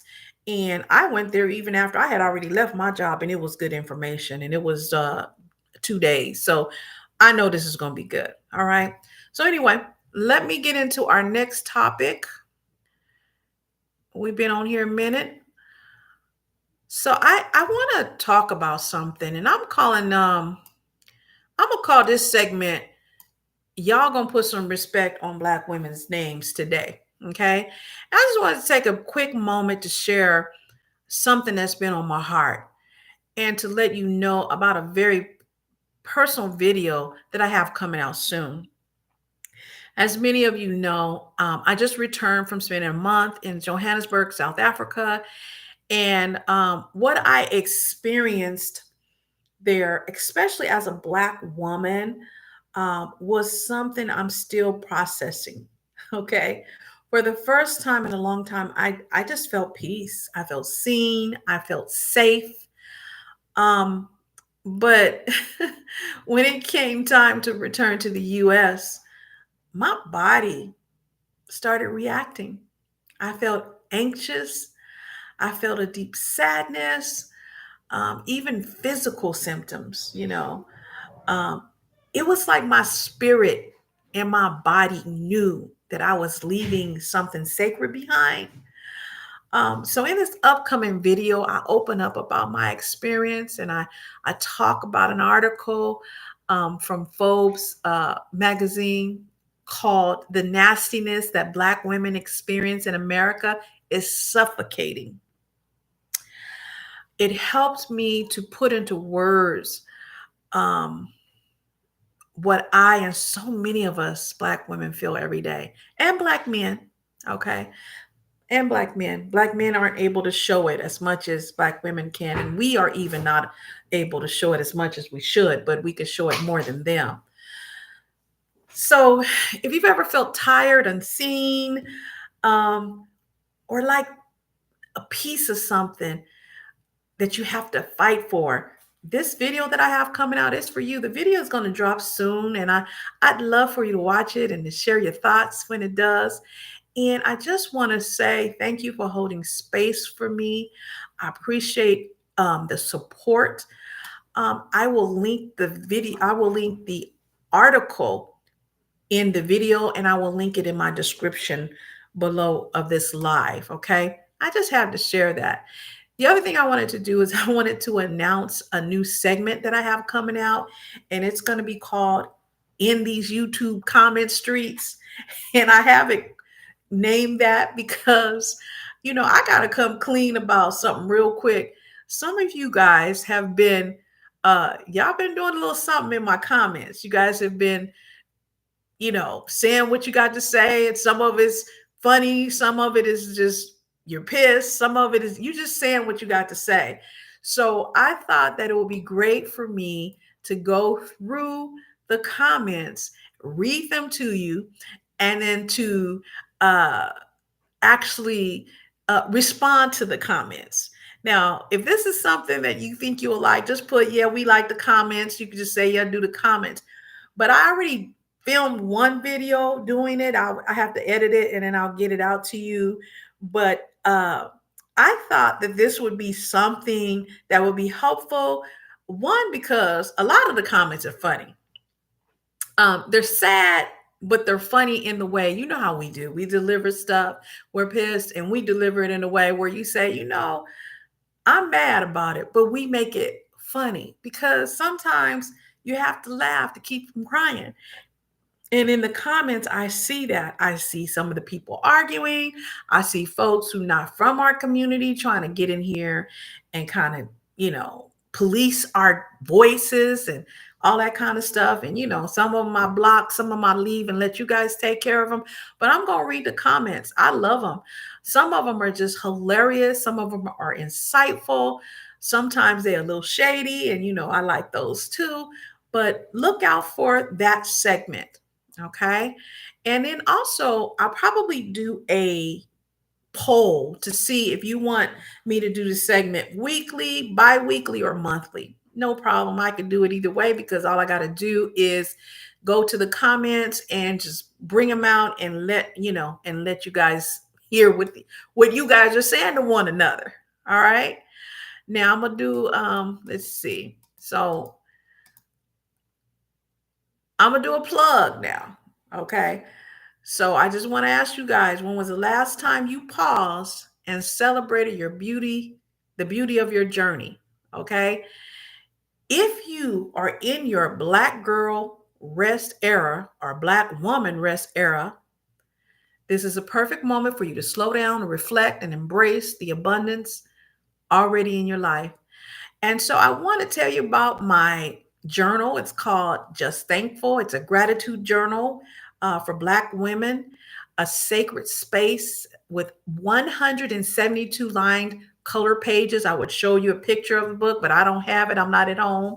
It's designed for you, okay, to honor your blessings, big and small. And the cover says, just thankful. And every page inside invites you to begin with, I'm grateful for, a simple prompt to help you stay grounded in joy, presence, and purpose. This isn't just a journal, it's your daily sanctuary, a soft place to land, and a beautiful reminder that gratitude is your superpower. Grab a copy today on Amazon. I'll put the link in the description box below. It's already on my homepage. So get your attitude of gratitude on now. You completely deserve it. All right. So that was a shameless plug. Let me check the comments and see how we doing. Okay, so Dr. Kamani is putting a lot of information. Okay. What does that say?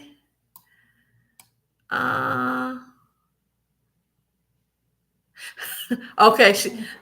Dr. Kamani Harriet said, yes, do this comments. Okay, we're going to do the comments.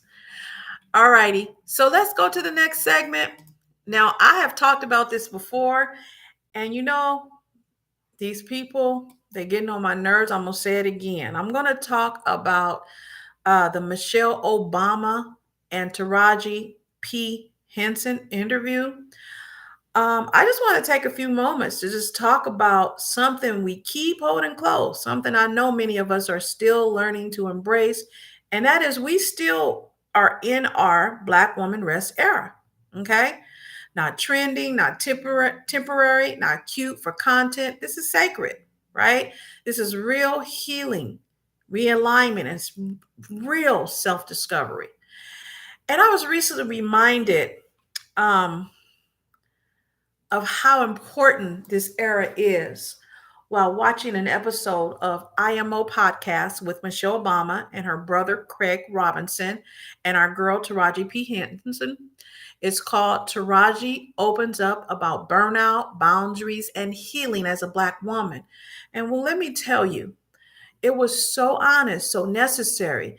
They talked about boundaries, they talked about healing, about burnout, and the emotional labor we have carried far too long. We being Black women, Black men, in Black people in general. And at one point, Michelle Obama explained why she chose not to attend a certain inauguration and funeral. And as she shared her truth, calm, clear, no drama, Taraji P nodded and said something like, Black women are expected to be the shock absorber for everyone and for everything. I know Dr. Kamani is going to probably put that in the comments or chat. She might even do a video on it. But that's what she said. Sit with that. Black women are expected to be a shock absorber. What do shock absorbers do? In your car, what do? They take it, they take the hit, and they balance stuff out. And they keep taking it, and they keep taking it, and they keep taking it, and they keep taking it, and they keep taking it, and they keep taking it, and they keep taking it. It reminded me of a video I did a while ago, The Art of Saying No Without Guilt. And in it, I said something like, and I'll repeat it tonight, Michelle Obama doesn't owe anyone an explanation, and neither do you. I'm going to say it for the people in the back. You don't owe people no explanation for why you ain't showing up to the rally, to the march, to the boycott. You resting, and you ain't got to tell nobody nothing. Since we've been trained to over-explain, overextend, and overfunction, we've been everyone's backbone, sounding board, fixer, and fighter. But now is our time. Okay? Now we gonna rest. Okay? And I'm gonna repeat it again. We do not show up when we don't want to. We do not march for movements that forget our names once they've made their headlines. We do not even come outside if it doesn't feed our peace. And we don't explain a single thing to anyone, period. We've retired our superwoman capes and traded them in for spa robes. You know, the fuzzy kind. Our problem-solving energy, we're turning it inward for self-awareness, journaling, and getting to know the beautiful woman we've often put last. We've gone from shopping therapy to real therapy, to people like Dr. Kamani, okay? With Black female professionals who look like us, hear us, and hold space for us. I do it, and I'm not ashamed. We've gone from, and if we have gone from being everybody's everything all the time to being all that for ourselves. And if you need help remembering this, I want to personally invite you to watch my other video, Black Woman, Stop Explaining Yourself. You good. That's the name of the video. And no, I didn't try to make that good English, bad English. I know how to speak. I have a degree in English. But I want you to know, short and simple, you good. Why? Because you are good. You are enough. You are whole. Even when you say no, even when you rest, especially when you stop explaining, it's time. It's time. It's time. It's time. Okay. So take some time this week, watch the podcast, IMO podcast, and I'll put a link to it, or and subscribe to that channel. Watch my videos, reflect if you have time. Maybe even journal on how often you feel the need to explain yourself and how you can start reclaiming that time and energy for you. You remember what Auntie Maxine said? I'm reclaiming my time. We need to start doing that. This era is about you, your healing, your pace, your peace. And if nobody tells you this today, let me say it loud and soft at the same time. You don't owe anyone anything. Now, my Aunt Charlene wasn't watching, I'd say something different. If my mama wasn't watching, I'd say something different. But y'all know what I mean. You already enough. Let's rest, realign, and rediscover together. Okay? Now, that would be a mic drop, but I got some more plugs to do. All right? So I created a while you're doing all your stuff, getting your, you know, sometimes we think taking some time to ourselves is something we should be ashamed of, and we shouldn't. We shouldn't be ashamed of it, right? Even me, I talk about it, but I don't always get to do the things I want to do for myself. Sometimes I still fight guilt of feeling, like I should be doing something all the time, right? Sometimes I fight that. And so when I talk this stuff, I'm not just this person out here who has it all together. I'm like you. I'm learning this, right? Because we have to unlearn that we are required to be productive to earn rest. We don't have to earn rest. Okay. We don't have to earn rest. I'm a Christian, and I'm going to just keep it real with you. Of all the 10 commandments, I recently heard this. Of all the 10 commandments, the commandment to rest on the Sabbath, right, is the only commandment that God gave a reason for.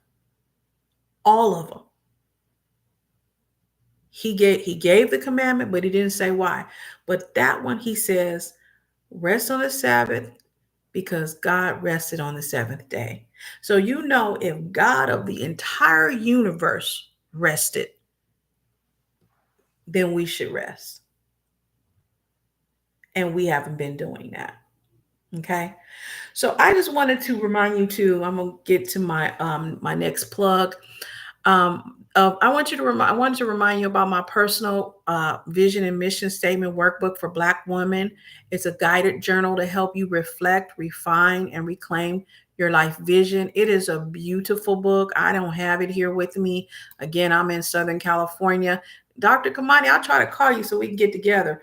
But I in Southern California, so I don't have my book. Oh, my daughter might have her book somewhere in this room. But anyway, whether you're just starting out or you're feeling like, it's time to realign, this workbook will walk you through guided prompts, self-reflection exercises, and goal-setting tools. It'll help you get clear on your values and passions, set meaningful alignments, connect with your authentic self, and make decisions that honor your life. It's available on Amazon. This is a way you can support the channel. I will drop a link in the description box. And I also am going to give a free personal vision virtual workshop doing a live.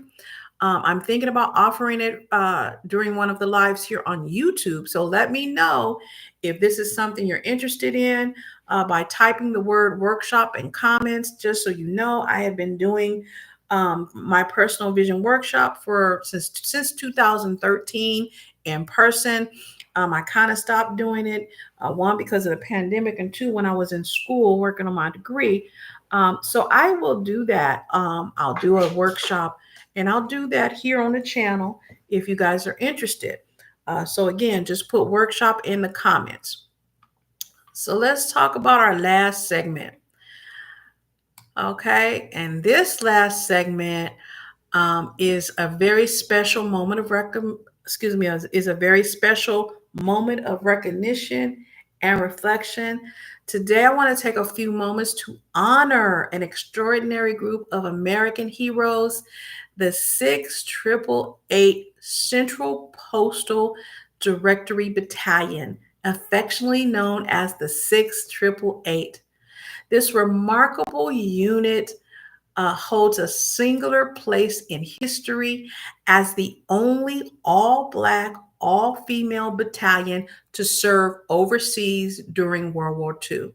In 1945, these brave women were sent to Europe with a monumental mission to clear a massive backlog of undelivered mail. And it was millions of pieces of mail, and it was intended to go to our American troops that were spread throughout the continent. Now, at that time, mail delivery had all but stopped, and morale went down. I know how that is. I was a military wife. My first husband was in the Navy during the Persian Gulf. And, when they don't get these letters, it does something to them. So the Triple Eight knew exactly what was at stake. Their motto said it all: no mail, low morale. And with focus, precision, and sheer determination, they accomplished in just 3 months what others estimated should have taken six, working in grueling shifts around the clock in cold, dark, unfamiliar warehouses. They processed over 17 million pieces of mail, reconnecting soldiers with their families, their loved ones, and their hope.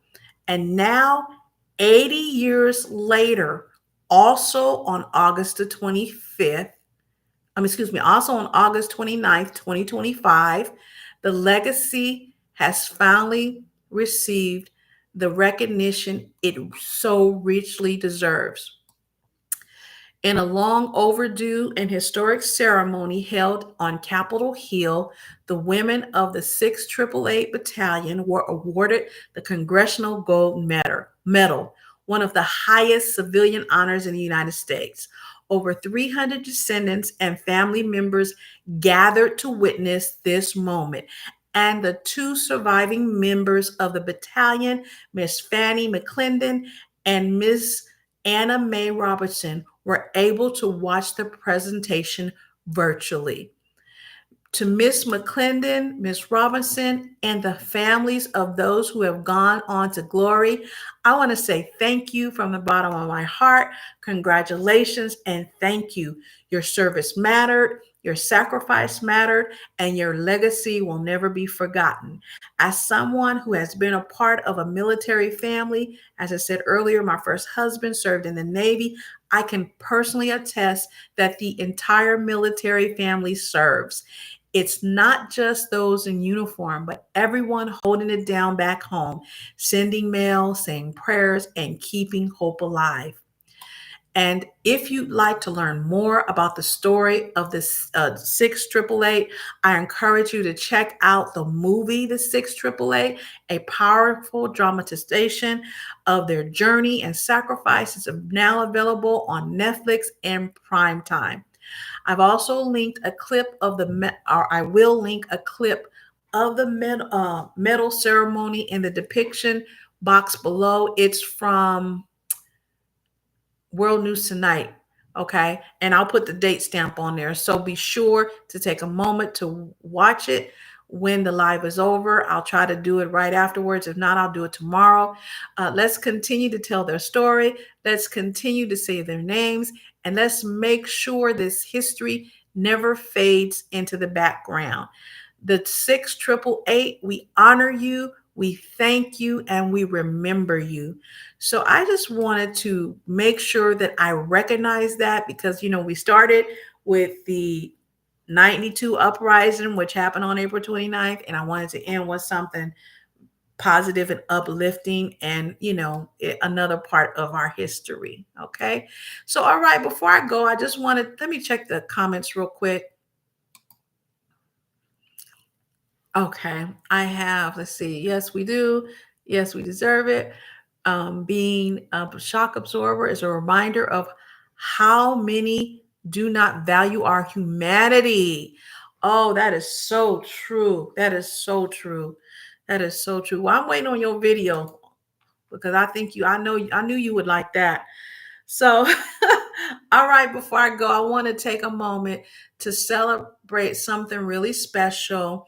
The channel turned 3 years old on April the 22nd. I said that earlier in the video. Can you believe it? 3 years ago, we've been growing, we're learning, we're reflecting, healing, and showing up together. And I want to thank you all from the bottom of my heart. Thank you for being here, watching, commenting, sharing, and for helping me to build this beautiful community. This space wouldn't be what it is without you, and I don't want to take it for granted. Now, if you've been wondering how you can continue to support the channel, especially in ways that don't cost you a thing, um, there are some free ways that you can do that. You can watch the videos, even if they're running in the background while you're doing your chores or running errands, the view still counts. You can like the video, simply tap the thumbs up button. It's a big impact. And you can drop a thought, an emoji, or even a respectful disagreement in the comments because YouTube sees engagement as engagement, and it helps the algorithm. It sees, the comments as engagement, no matter what you say. Send them. You can share the videos by sending them to your sister circle, your group chat, or just post them on your social medias. You just take the links and do that. And my battery is about to go out. You can like the community post and don't be shy to holler back in the comments. If I forgot something, just say, hey, remember this, this, and this. And that's no problem, that we love it. And then you can participate in the polls. They're usually connected to the topics we've covered in the videos. And I love hearing your feedback. All these little actions let YouTube know that people are finding value in what we're creating here, and it helps the channel grow. Another way you can help is, just let one or two of the ads play. Just let one of them play. Just let it play through the channel. Just one or two ads, okay? So every click, every view, every comment, it truly helps. So thank you for rocking with me for these past 3 years, and thank you in advance for all the ways that you'll continue to show up and support me and each other. Let's keep building something beautiful together, and I'll see you guys in the next one. You guys, I am exhausted. Again, I'm still jet lagged, so I am going to be going to sleep. Thank you, Dr. Kamani. Thank you so much. And you guys, I will see you real soon. I love you all, Dr. Kamani. I'll try to call you sometime this week. Maybe we can get together. And if not, I'll see you next week when I come back up. All right. Love you guys. You guys see I'm in my daughter's room. So I'll talk to you soon. Bye.